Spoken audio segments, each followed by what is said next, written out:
Hey everybody, it's Micah with Memberium, and I have with me my good friend Gary from dilogr. Gary, say hi. Hi, everyone. So I'm really excited to talk to Gary. He's somebody I've known for, I'm not even quite sure how long, like maybe close to 10 years or so, a long time.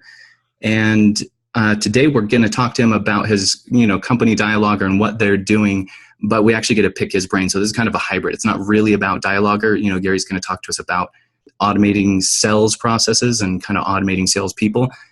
For those of you who recognize the name dilogr, you might know we did an a webinar with them a couple of years ago.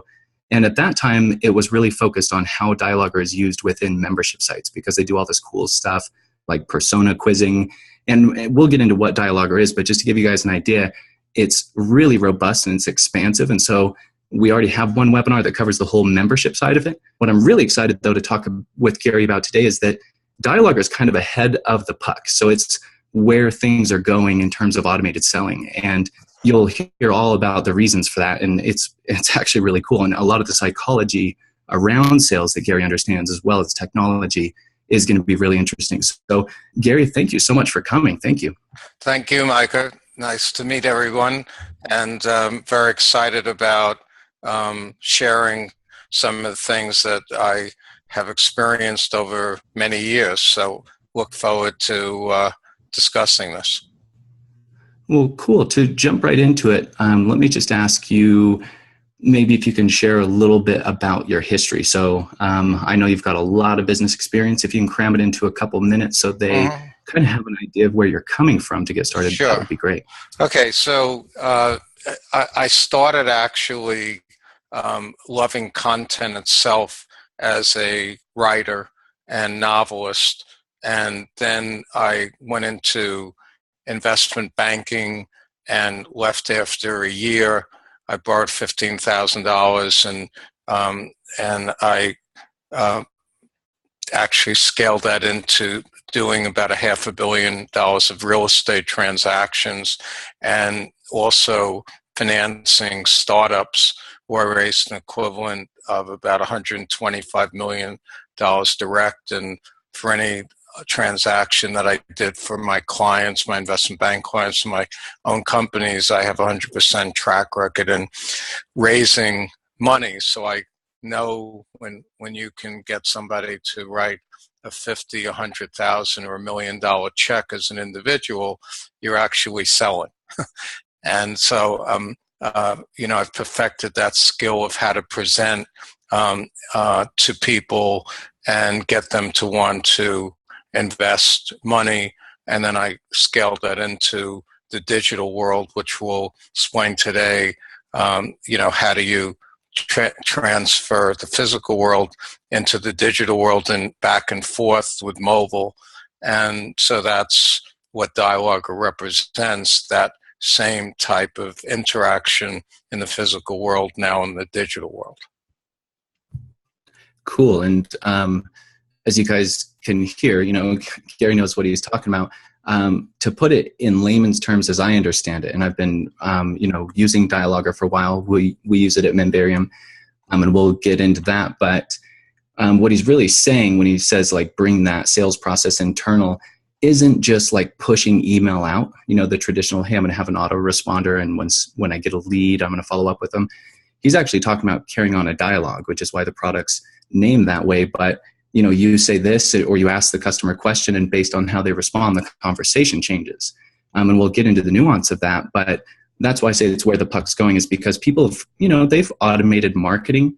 I don't know of a lot of people who've automated sales very well. Gary knows of a few using his product, but really automating a salesperson or a sales dialogue, a sales conversation, is more than just automating some emails. And, if they click this link, start this other email series, it's actually a dialogue. So, Gary, let's, real briefly, maybe if you can just cover what dilogr is, what it isn't, and just a high-level overview of that so they have that context. Okay, so the confusion is when somebody hears, content or dialogues or so forth, they may not have the context. So starting from a simple place, most people have a website and they may have a blog, they have emails, and landing pages. And those are the main tools. And then people try to move into a traditional webinar, or they may move into a product launch. And that's becoming more difficult because people aren't opening, as we know, the emails. It's a crowded space. And how do you cut through that and stand out from the crowd? So what I looked at is, could we take the same things that you are using, the same tools, and they're integrated with a CRM system such as Infusionsoft or ActiveCampaign or HubSpot. We're integrated with Eloquist. So we complement all the different tools that you're used to working with. So if I wanted to create some type of interaction, I might say, while you're watching a video, right? And we put that video, let's say we make that video a page, or we put that into a link on your website. People come over, and the big question is, who's watching your video? When are they leaving? What's their interest? And the problem in the market is the way it's structured, and this is structured from direct response.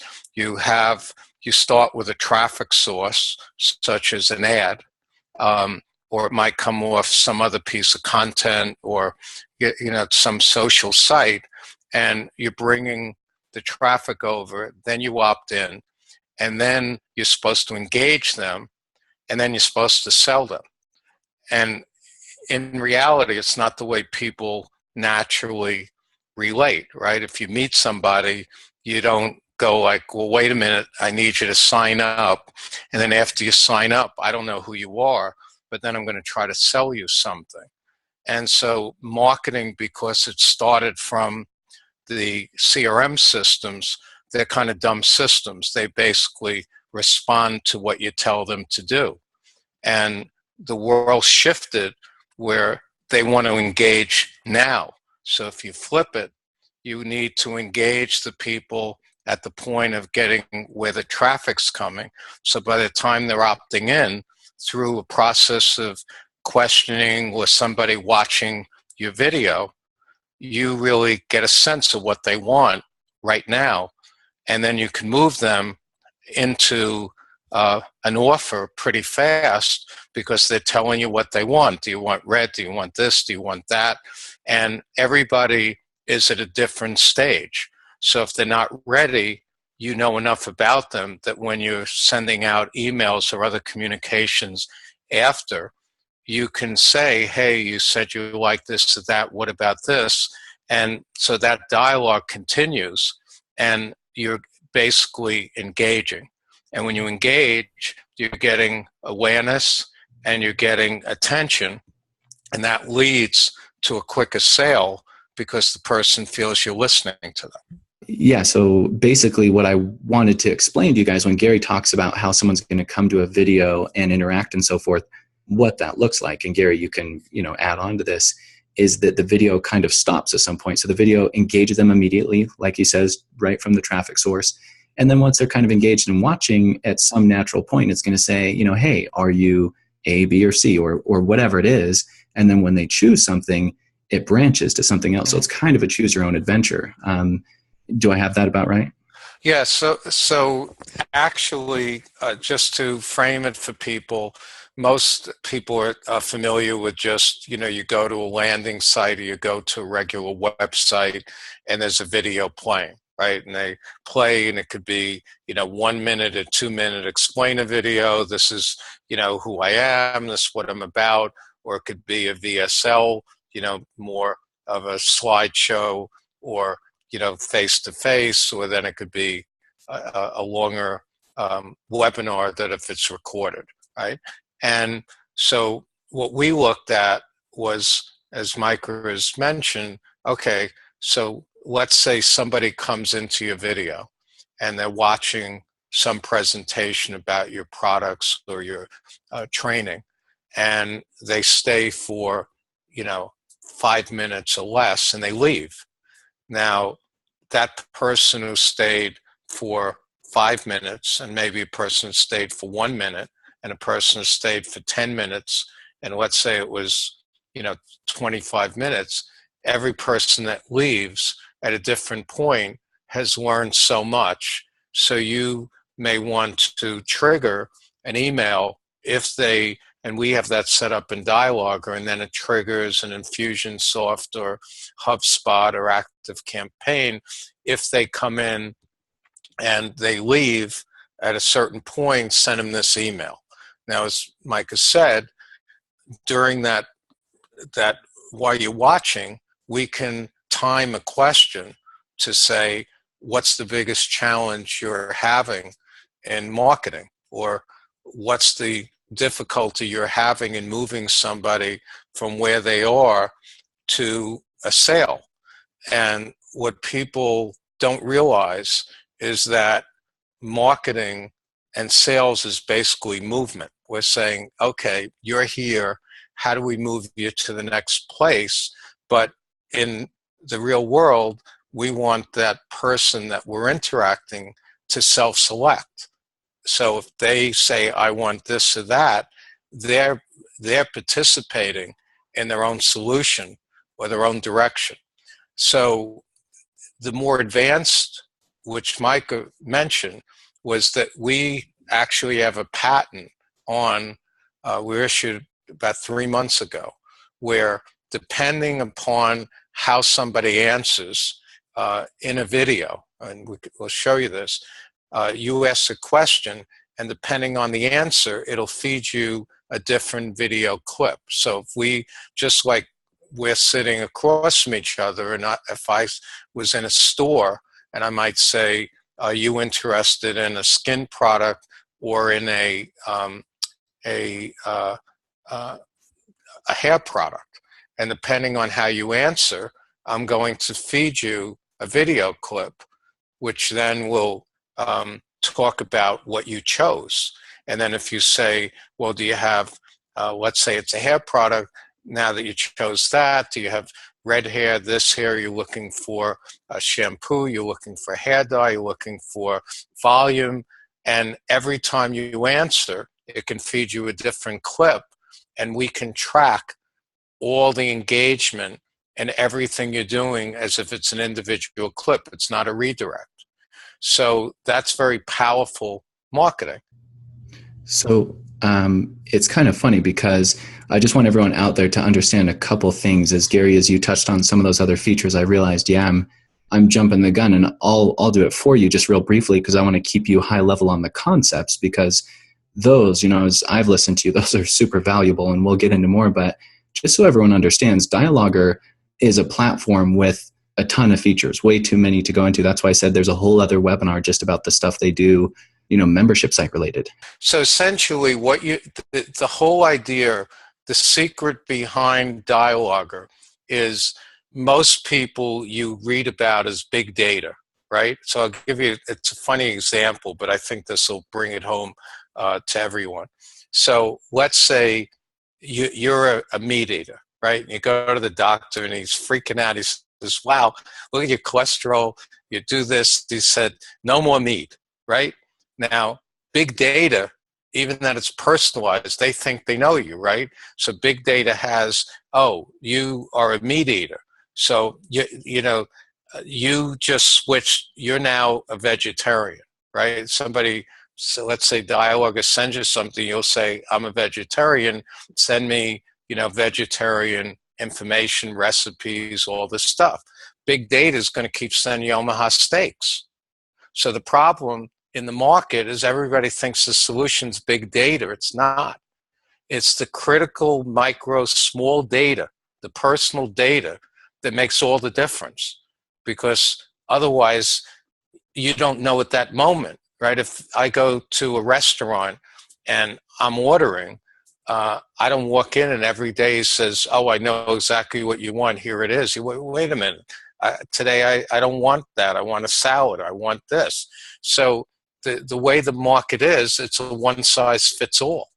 And what we're doing is saying, no, what Google says and why the world's going mobile, they're in micro moments. So Google says, be there, which means engage where they are, not where you want them to be. 2, be relevant and useful, and 3, be fast, which is just the way we're operating today. But the tools you're using don't operate that way. And so you're being shown strategies that are getting antiquated. And that's why show-up rates, and it's much harder to get people to engage because they're not set up right. Their setup is reactive rather than the way people naturally engage. But the technology now is catching up that you can have this real-time engagement, and you have to flip, and it's hard for people to see that. But if you think how you want to talk to someone, that's how the technology and dialogue is set up for you. So I just wanted to mention that what we're trying to do is convert ordinary, simple, existing content that you have into an interactive type of dialogue that you could do this in minutes. And we'll show you that. But don't think this is complex. The platform makes it simple and easy, and you could do this in minutes, what takes weeks and months without dialogue. Yeah, I'm just sitting here thinking that I got to amend a statement from earlier where I said, this is where the puck's going. I should say this is where the puck's going for small business, because some smart big businesses have this kind of tech, but I'm sure it's difficult to set up. In the small business world, mostly, like you said, people have cobbled this kind of thing together with a bunch of solutions. And that's why I guess I'm saying this is where the puck's going, is because small business has to catch up to this. And this is the kind of tool that's actually affordable and usable for a small business. Like you said, the platforms it integrates to, the types of businesses using those, this isn't a big stretch from that. If you can use a CRM, you can use dilogr basically. But it is, I want to point out a couple of the takeaways because they're a little bit subtle from, what we've been talking about so far. And those of you listening, we are going to get into more detail, but there's just a couple kind of high level points here. One is, obviously the interactivity. I think we've kind of, hopefully gotten through that enough. But he's talked about fast once or twice, and he's mentioned, micro moments and shorter and whatnot. And just to point out, the big takeaway or the big advantage in using something like dilogr is you're shortening the sales time. So Gary gave me an example the other day when we were chatting.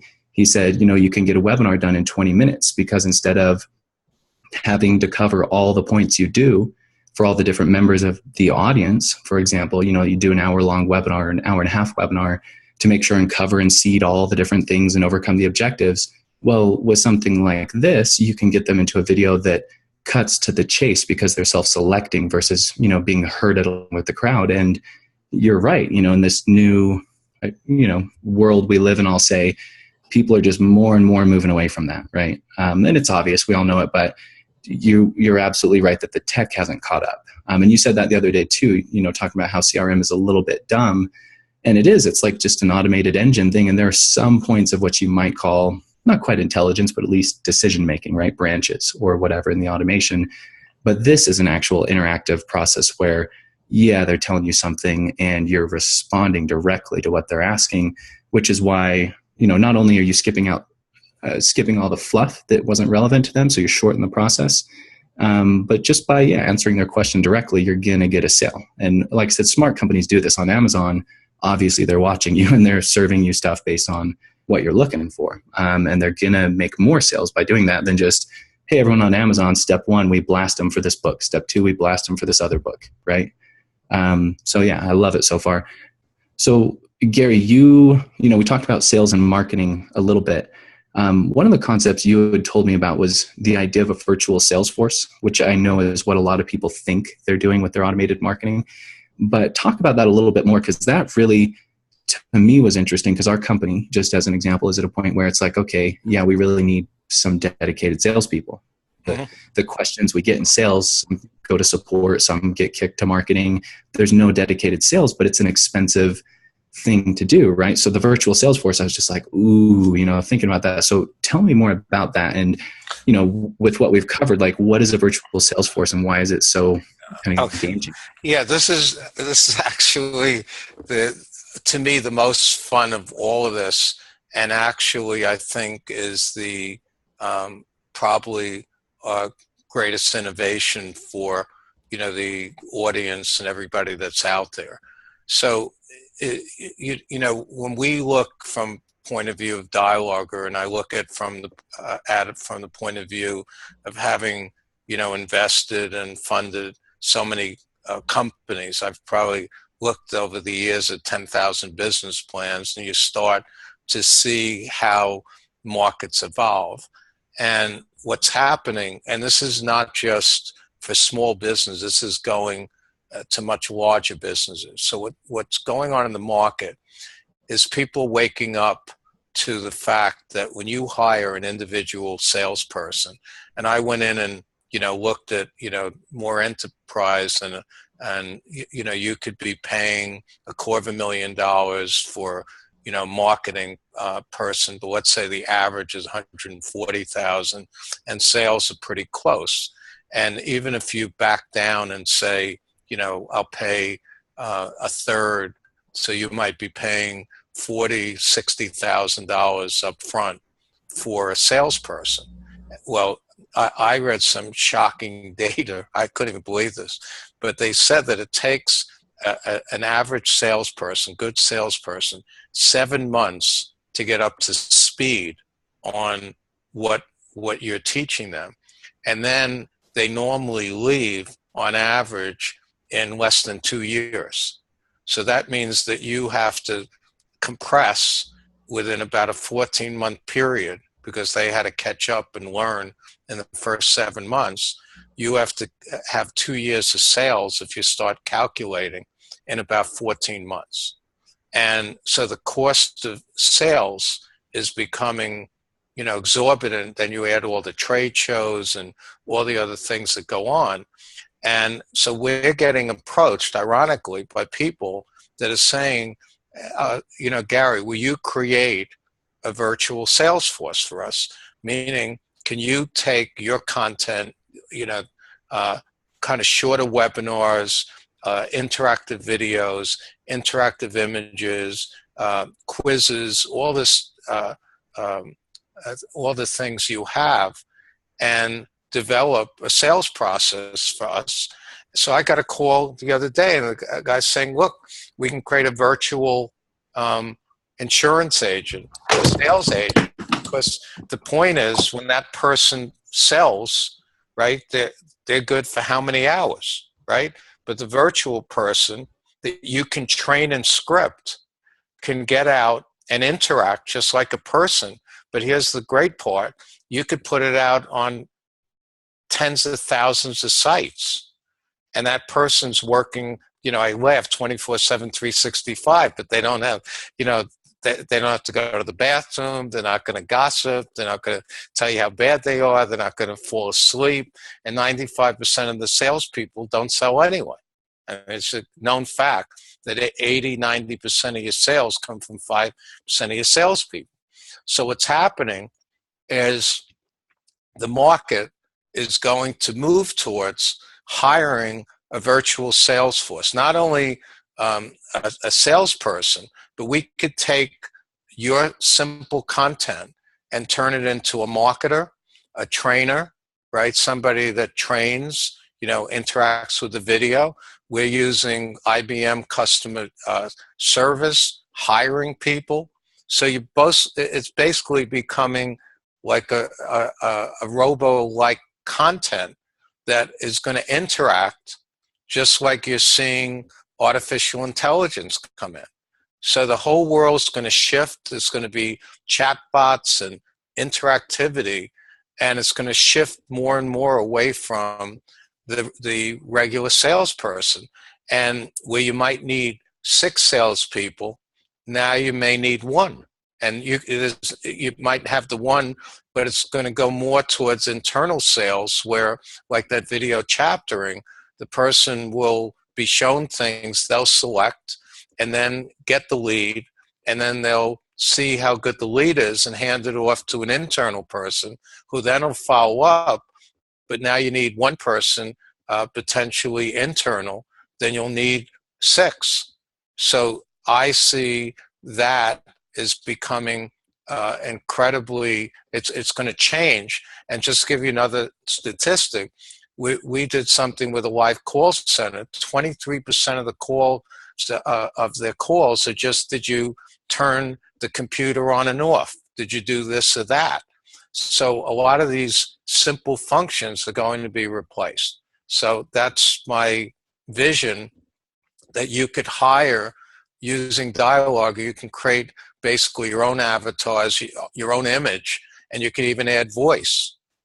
So it's not a video. You can add voice to slides or images and literally be talking to people, and they're interacting with you in real time. So it's pretty exciting, but that's where I see the world going. No, it's beautiful. And lest there be any confusion, when we say virtual Salesforce, we don't just mean they're virtual because they're in a call center somewhere instead of in your office. Obviously, we're talking about, an automated sequence of events or clips or audio or whatever it is that has an interaction with somebody to move them, right? To move them further down the funnel. And then if you need to, get somebody involved. But I think everyone on here, or at least most people, if you have one of those CRMs, you've drank the Kool-Aid of automation. And so you get, hey, I don't have to stuff my own envelopes or send these emails manually. I let my system do it. But most people don't get that, this back and forth with the customer can happen virtually. And that, to me, was the real light bulb in my head, not just as, a cost savings. It's definitely a big cost savings because, once you get that in place, you don't have that salary every year, whether they perform or not, the turnover, like you said, all the other problems. But it's the fact that you can just move a ton more leads through to your good salespeople and qualify them, right? And so your good salespeople, the 5% who make most of the sales like you're talking about, can cherry pick. And the rest of it, really, an automated system is probably pretty good for. And obviously, just like with any other automation that any of you listening are doing, it's only as good as you make it. If you make really crappy video clips, your virtual salesperson's not going to be very good, right? But if you're already putting the effort into having one-on-one sales conversations, it's not that hard really to create some clips and create a dialogue and some of these things. So Gary, I know we haven't showed them, how this looks yet, and I know it's easy, but in a couple of minutes, I'll ask you to maybe walk us through an example or two of how to actually build one of these. Sure. I did want to ask a few other questions. So one of them is about, we've been talking about sales in general, right? But I know since this is content that we're giving and people are feeling a little included with the interaction, you had mentioned something about how that increases, the possibility of membership. Can you go into some of that? Yeah, so the interesting thing is interactivity. It's just like if I met you and we started to talk, it isn't like, okay, I just sold you this and goodbye. So the opposite is happening. So the more you interact, it's just naturally the more you have a common interest. And because we've segmented and found out what you like, you're now engaged. So we want to follow up with you. So we need a membership. So we're designing for somebody and saying, okay, how would you like to engage people? What type of content would you like to use? We need to send them over to a membership site and say, okay, now that you've learned this, we're going to continue that because we're engaged with them. We can't just drop them off and say thanks a lot, because now that we're engaged, remember when you're asking Q&A is the most intimate thing because of the fact that you're asking questions about that person and they're responding. And if they trust you, they're going to open up. So an example is a fellow was doing something on questions about cancer, and he wasn't getting any traction on this. So we gave them a quiz, right? And with open-ended, the guy's inundated. He said, like, they don't stop. Everybody has a story and questions and answers, but once it was developed, and then he creates a membership area, because now people will come in to get other people's experiences that are similar, that they can relate to. So membership will actually grow with interactivity. It's going to be much more, and you can focus the areas within the membership to their areas of interest. So it just compounds, because then you're going to say, do you like this or that? And part of the members will like this and part will like that.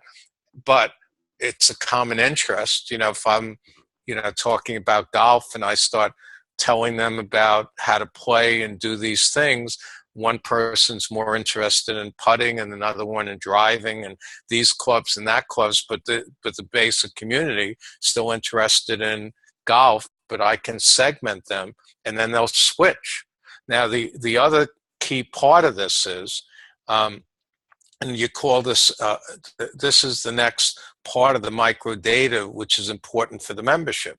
So every time I ask you questions, I learn more about you. So now I have affinity data. So this means, let's say I paid $5 for a lead, but I see that, gee, you're interested in gardening, but then I noticed that you're buying some other tools to fix the house up. So I find out, gee, you're moving. So then I say, well, do you want a mover? Do you need an appraiser? You're looking for mortgage financing? You need a real estate broker, whatever that is. But now once you buy, well, do you need Sherwin-Williams paint? Or do you need furniture? Do you need this? So it keeps growing. And that's what makes this so amazing, that the micro data keeps opening up more sales opportunities and more places to put members. So I just wanted to point that out, that this is a whole new world, that you can pay $5 and end up with $1,000 of return or more. And then because you're interacting, they're going to stay with you monthly. So it's not a one-shot sale. I've found with dilogr is, it's really surprising how much data people will give you. So like I said, we use dilogr at Memberium, and we did this quiz, and I have a consultant in the UK who I was paying a bunch of money to, and I thought, man, they're going into all this depth. It's kind of crazy. And ultimately, when we got the results back, it was really cool to see, it was branching. So for example, of the people who answered, yes, I'm somewhat technical, how many of those people know, API development versus how many of them just consider themselves technical. So the follow-up questions and the branching and all the things was really amazing. And we've got plans to use that data within the membership site to customize the experience like you're talking about. But the overall data too it gave us was pretty cool. And we didn't do persona quizzing. And for the dilogr recording that we did 2 years ago with them, that Memberium did with dilogr, for those of you who want to go check it out, that one does talk a lot about persona quizzing and then using those personas to customize the membership area. But what I kind of want to talk about, Gary, is ease of use. So one of the concepts you had shared with me a while ago was that these little clips or these little pieces of content, they're kind of like Lego bricks and then go on forever. Like you can clip them to anything you want, to any link, to any email, video, quiz, sales pitch. And I really like that because I make a lot of content, and when I make a longer piece of content, it seems to have a shorter shelf life, if that makes sense. So if I make an hour-long piece of content, the likelihood of something in there becoming outdated, especially for me in a tech industry, is pretty high, right? And so it's always bugged me. It's like, I got to re-record that whole stupid thing to be in the right flow. But yeah, this micro content stuff, kind of building as you go, so those of you listening, it's not like you have to know the whole picture and build, the perfect artificial intelligence sales agent today. There's a bunch of examples that are stupid simple and really quick and easy. So, I want to maybe see some of those, but you can probably list off a couple of the simplest examples, and then let's have a look. So just so you know, I'm not a high-tech person. I always say if they watch me typing or how I move things around, I probably have a viral video. I beat out the cat videos. So when I came into this, I wanted to design something that was really, really simple. I mean, so simple that I could do it within minutes and turn it into a lead. So the way we broke out, our team was what we looked at and said, what does everybody have, right? Somebody could say, well, I don't have a video, right? So you could understand, okay, I don't have video, but today you can take out your iPhone and do a video. So that's not hard. But everybody has some photo, right? They always have an image or they have a photo sitting in their drawer.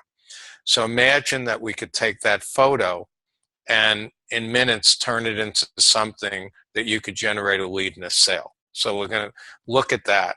And then the second thing I looked at is said, how many people, you see it all day on TV at night, there's a poll, you like this one, you like that one. So that's one question, right? So everybody has one question they could have, and there's so many places, and we show you like hundreds of questions you could ask, but there's always one question. So we have one photo and we can put an interaction on that. We'll show you that.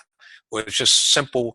Now, what we're finding is you can create and generate all kinds of actions off one poll, right? So if I say, do you like this? Do you like that? So you like, the Giants or the Green Bay Packers, or whatever the one is, whichever you choose, I can send you an offer, right? So if you like this one, or do you like Republicans, you like Democrats, and I'm not saying a word, I'm independent, don't kill me. But what I want to say is that whatever you choose can trigger an offer, right? So if you choose this, hey, would you like that? Hey, I saw you voted this way, would you like this or that? So it's that simple, and that's interactivity. So we covered Q&A, we covered simple image, and we can do the same with a slide. So what we did, and we'll show you, is we can make very simple presentations of your entire company in relative minutes. So picture the cover of the puzzle box, because I always struggle with how do I show dilogr all at once? How do I show the different pieces? So everybody has different pieces. How do you show that quickly? So all of these things you could do in relative minutes.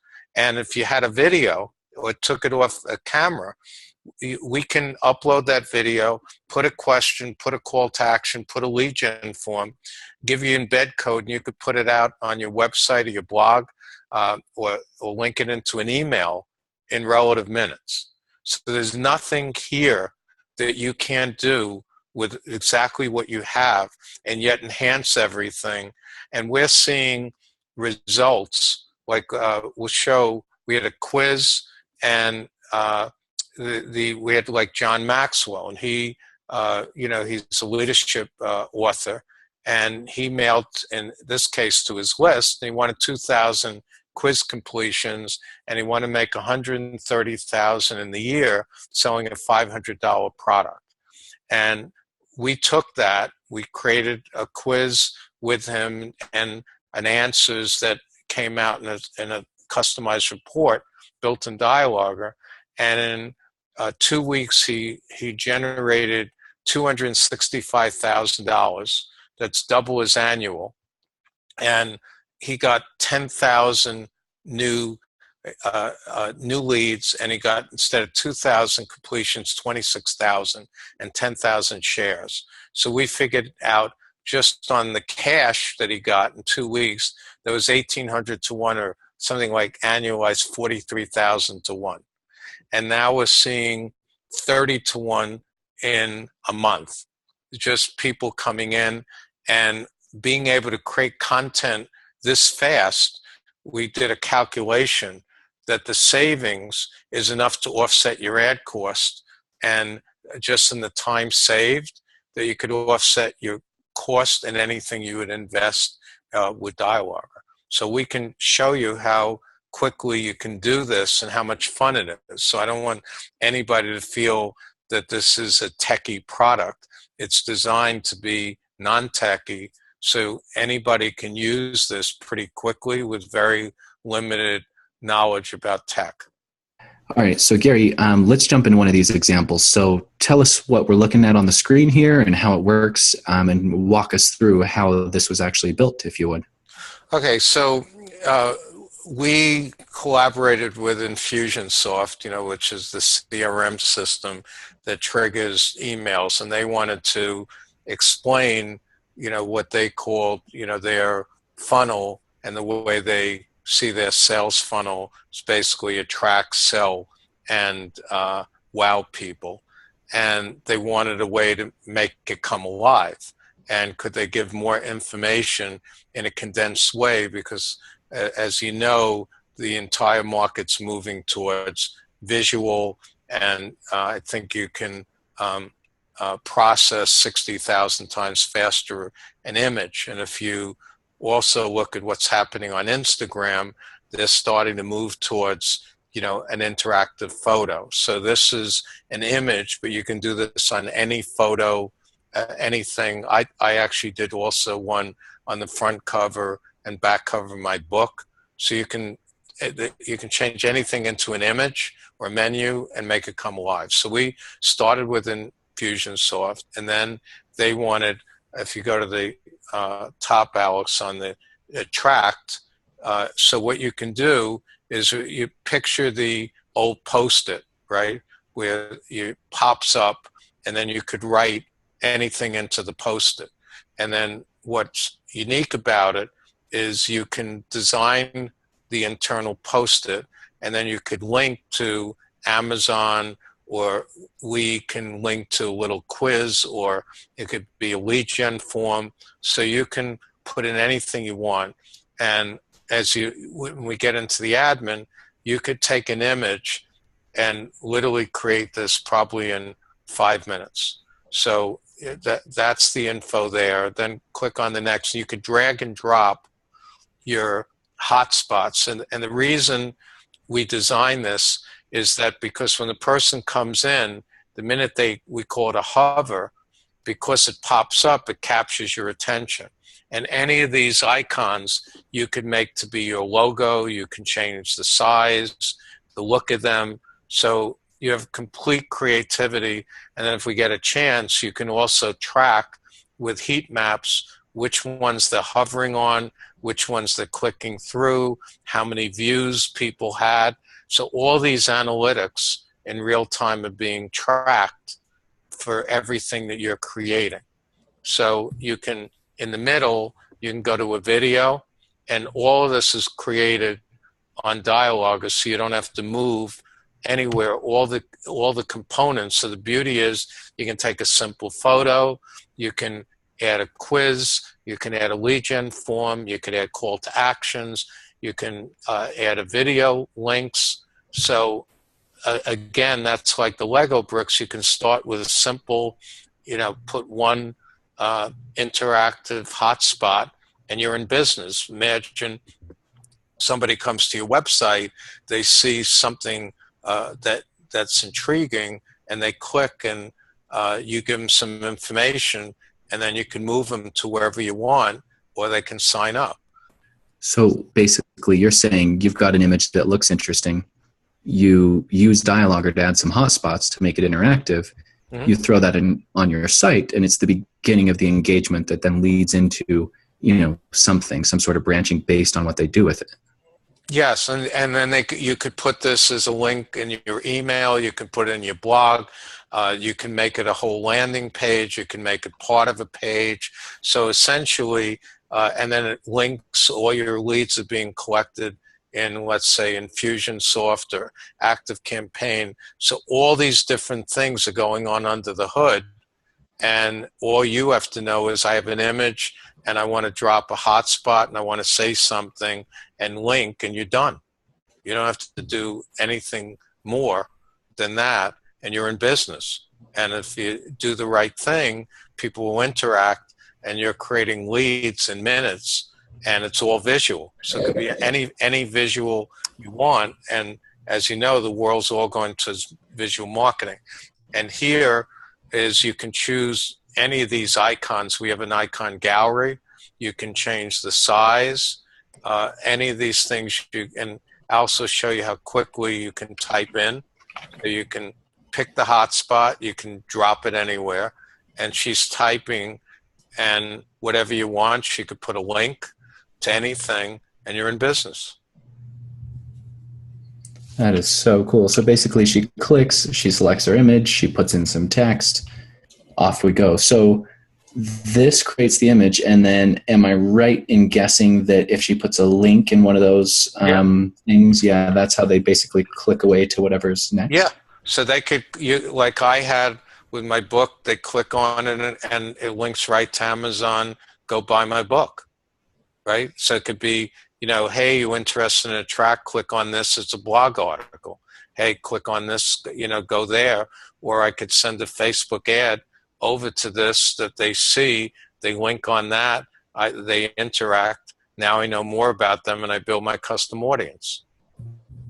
That's so cool. So yeah, so I haven't even seen this yet, just so everyone knows. And when you were talking about you can just do it with an image, I was like, I'm interested in what that looks like because I have no idea what you are talking about. And seeing it now, it's like, oh yeah, I could see you come to the site and the top area, is a big, really engaging, cool looking image, but there's little calls to action all over it. Not a bad way to go versus a wall of text and some square, the traditional website, right? So yeah, I like this. So that's really cool. Show us another example. So this is a simple trivia quiz, and we have what's called a quiz wizard.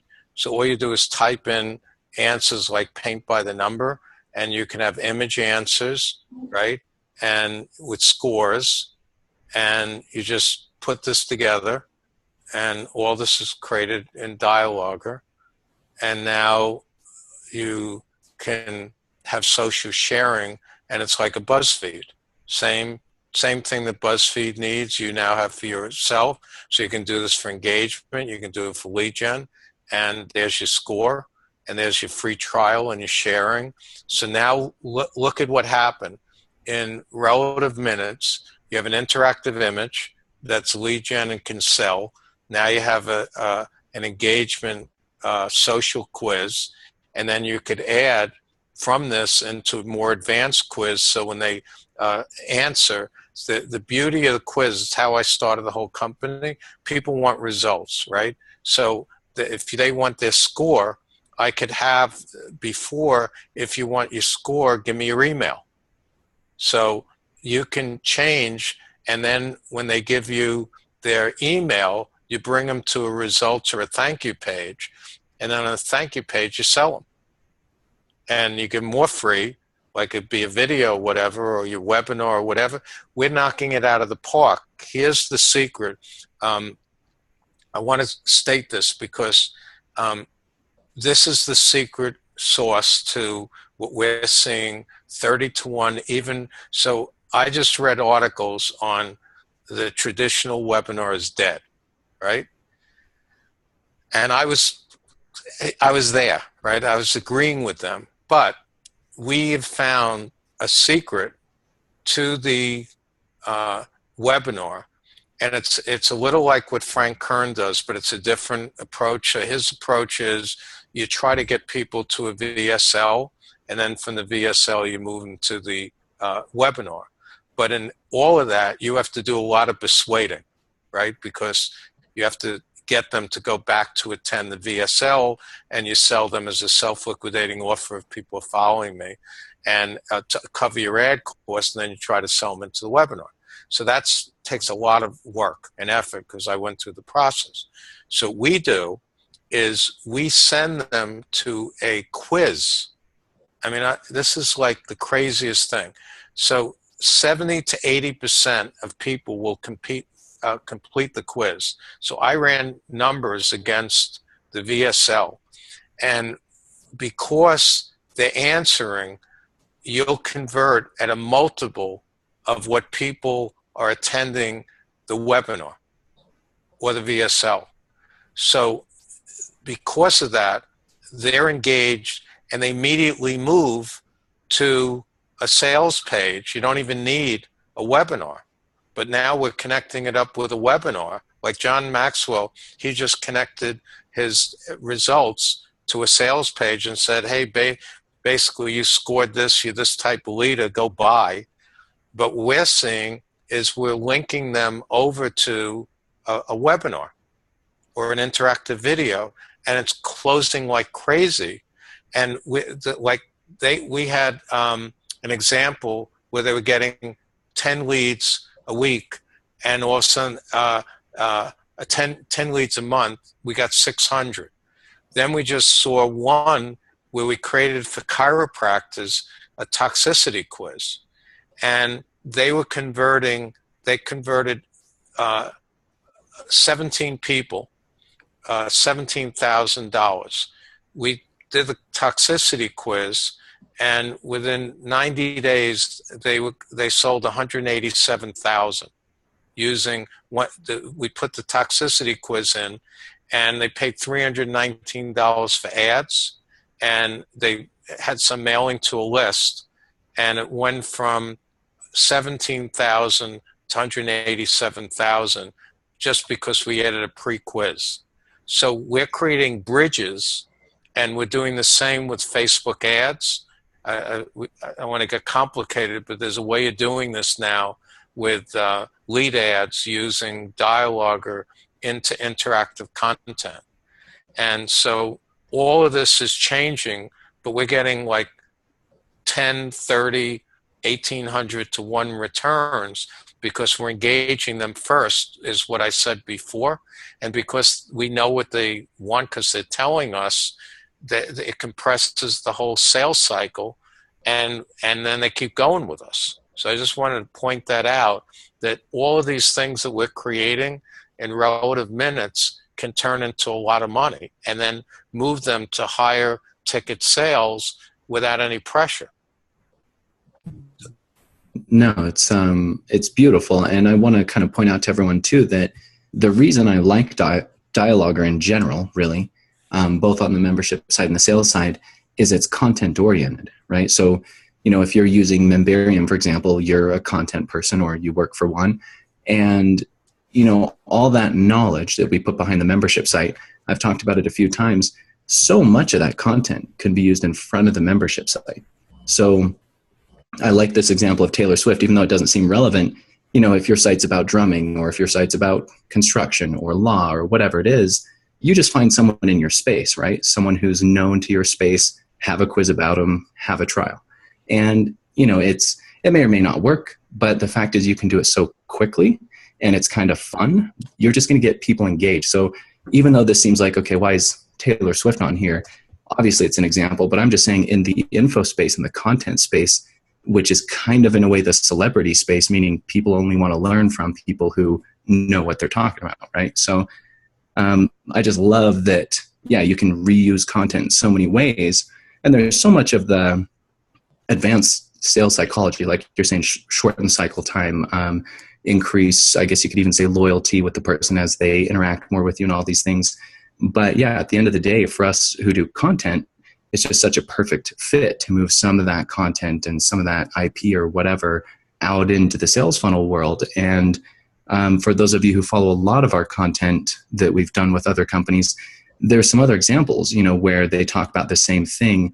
Like, if you have membership content about a subject, take 5 or 10% of it or whatever and put it out there in the marketing world. But that used to be just give it away for free or kind of slop it out there in a lot of cases. Not that you're trying to do that, but compared to a really cool interactive experience that you can create with dilogr, you weren't quite getting the most from the bit of content you were giving away for free. I want to add, you want me to give you another trick how to do this and have Taylor Swift? So let me give you something. I call this this is one of my really cool strategies. So it's called the blogger quiz. So here's what we did, and this is the way you can get literally a celebrity with your content. So I wanted to show people how to present things. And I said, okay, I'm not the most known presenter on the planet. I'm okay. So I said, but who's the best presenter that we know in our lifetime? Steve Jobs, right? So my headline was, hey, what would Steve Jobs think of your presentation? You know, and then I gave my blog, I gave examples of the best presentation tips. And then at the end, I said, hey, take this assessment of what Steve Jobs would think about your, presentation. And it went like wildfire, right? So you can take anybody who is known or has some relationship, and the beauty is you're giving two free, right? And what we didn't talk about, you could add retargeting to everything we're doing, right? Answers, results, Facebook pixels, anybody that's into that. So what you're doing is you're giving them free in the blog, then you're giving them free in the assessment. So of course they want to give you their email to get the result. What did Steve Jobs think? So that's a way you can integrate somebody that's known in the news with something that you're writing. So you could say, somebody came out that relates to your area, and you find somebody in the news, and then you just write something about that article. So you're doing what's called news hijacking, and then you move it into some simple quiz or interactive image, because it could be a photo, and then you could take that, and as long as you give attribution, you can make the photo with that person interactive, and you just created something that will attract people's attention. What I want to ask, because you've been really generous with your time, I want to ask for, one or two more nuggets if you have them at the end. But even before we jump into that, let me just ask you real quick, because you're being so generous with all these concepts and, this information, which is on the cutting edge, I think, for small businesses. Do you want to just kind of tell them a little bit about dilogr and its pricing in case they're interested? You can check that out. And then I've got one or two follow-ups for you. Yeah, well, actually, we'll do something special. We're in the midst of changing our pricing, where I think I calculated we're going to be reducing our video about 70%. So we're in the process of going to 3 prices where we'll match up with any one-off, video or quiz or any other technology out there. Or what you'll be able to do is get dilogr for the entire thing for $100, and you'll pay that for any of the major video platforms, and then you'd have to pay separately for the video, for the quiz platform and the survey platform and the webinar platform that's recorded, and then you'd have to pay for the interactive image platform and the interactive slide platform, and then there's certain technologies that none of them have. So there will be no better value that we know of in the world, and all of this is mobile ready automatically and adjusts and reads all the devices. And we've also added the ability to put text, so you can put it on signs and other places and text to your content. So you have offline, online, mobile, and we're quickly making changes. So we'll have one of the leading mobile platforms for content in the world. So that's what Dialogue's about. And, I'll honor that for anyone. If you get in touch and say with Memberium, we'll, give you the new pricing that'll be out within a couple of weeks. But since we're in advance of that, I'll let you know that. And if anyone is interested in our webinar, which teaches you all this, you can get in touch with Gary at dilogr.com, dilogr.com, and let me know in either one you're interested. We're coming out with a whole training on how to do all this.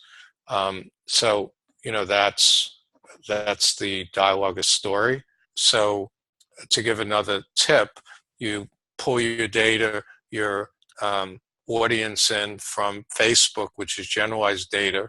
You ask them questions. We pull up the data, and then it moves it into custom audience.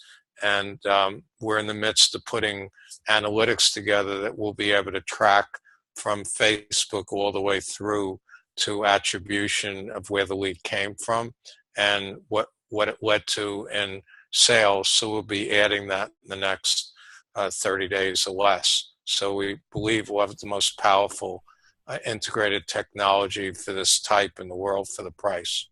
So I've got 2 or maybe 3 follow-up questions for you, and these are going to be a little off the wall. But the first one is, in building dilogr, what do you wish you would have known when you started that you know now, or maybe in other words, like what's something you would have done differently, knowing what you know now? When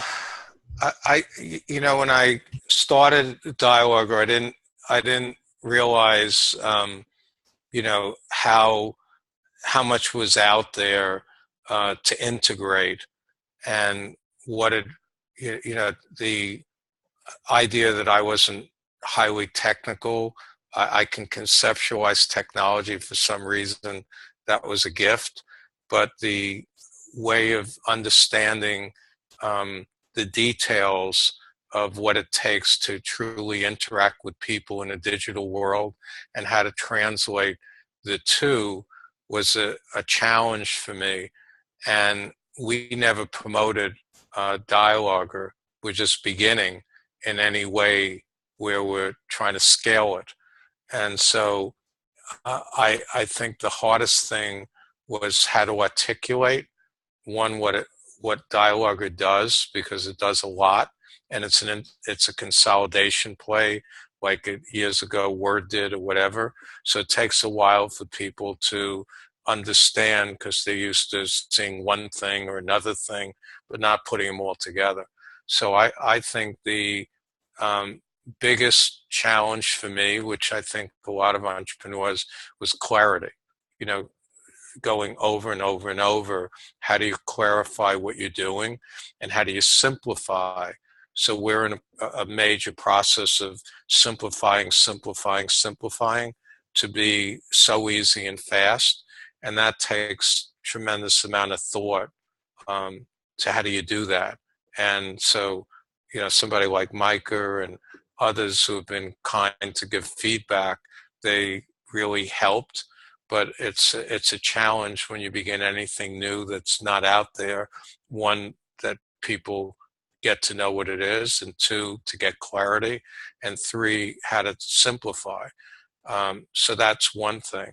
And the other thing that I found is that once you get what you feel is your value proposition and how to price it, you have to kind of limit your feature creep and come back to the core and just make it better and better, and not try to boil the ocean and have every feature and everything out there, but make it so what we're discussing here, that you could really do these things simply and they actually work, rather than try to say you could do everything. And I thought, so there's a lot of discipline in clarity, simplification, pricing, and making sure you're creating great value, that people actually get a real ROI and you're not just telling them something. So it took a while to get all the proof of concept that it actually works. So those are some of the struggles that I've gone through in bringing this to the world. No, I really like that. And I know, dilogr is a software. So for you listening, you have a membership site, but actually the exact same things I've found apply. And I do both. I've got a software and I've got a membership site because we try to eat our own dog food and use our own software and everything. And I've noticed with the membership site, it's the same thing. It really is easy to keep adding features to your membership site. Oh, I'm going to make my members happier. I'm going to add a community. I'm going to add this. I'm going to add that. And that feature creep waters down your efforts for one. It kind of diffuses their attention for 2. And just what Gary said, getting back to the core, is super important once you've realized what it is. And yeah, it can be a challenge and iterative process and maybe take time to find out exactly what that core is, or, what the market responds to. But yeah, I love all that advice. And, my follow-up question, I'll ask it anyways, even though you've kind of already answered it, was going to be, what advice outside of that would you give generally to people? So even aside from what you've said, since you're such an accomplished business person, what would you tell people, generally speaking, who are listening to this? Kind of keep it in mind. It's a lot of people starting membership sites, those with working membership sites, some really, really successful membership sites. But what would you tell all of them, knowing that they're in the info business and they're into automation? I think the biggest error that I see two things out there.